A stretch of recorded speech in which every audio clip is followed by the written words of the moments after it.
brought you by Silver Pumps and Motors. Top quality और consistent performance के लिए सिर्फ सिल्वर पंप्स नाम याद रखना. మాజీ మంత్రి ఎర్రబెల్లి దయాకర్ రావు సంచలన వ్యాఖ్యలు చేశారు. తెలంగాణలో 32 మంది మంత్రి పదవుల కోసం పోటీ పడుతున్నారన్నారు. అయితే కేవలం 4గురికే పదవులు దక్కే అవకాశం ఉందన్నారు. మంత్రివర్గ విస్తరణ జరిగితే ఏం జరుగుతుందో అన్న ఆందోళనతోనే కొత్త వారికి పదవులు ఇవ్వడం లేదంటున్నారు. ప్రభుత్వానికి దమ్ముంటే స్థానిక సంస్థల ఎన్నికలు నిర్వహించాలంటున్నారు.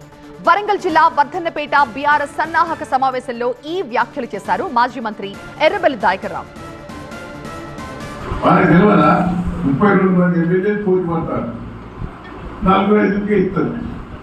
అది 45 ఇస్తే నువ్వు ఎమ్మెల్యేలంతా వ్యతిరేకమవుతారని ఆపుతారు.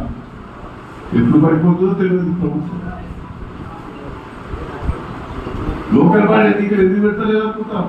వాళ్ళ సర్వేలో తేలి ఒక 10 కాన్స్టిట్యూన్సీల స్టేట్ లెవెల్లో కాంగ్రెస్ పార్టీ ఉంది. అని టీఆర్ఎస్ బీఆర్ఎస్ ఉంటారు. ఈ ఎన్నికలు పెడితే మళ్ళీ డౌన్ అయితే వాళ్ళకి భయంతో ఎన్నికలు ఆపుతారు. దమ్ముంటే నేను ఛాలెంజ్ చేస్తున్నాను. లోకల్ బాడీ ఎన్నికలు పెట్టండి, మీ నిజ స్వరూపు అప్పుడు బయటకు వస్తారని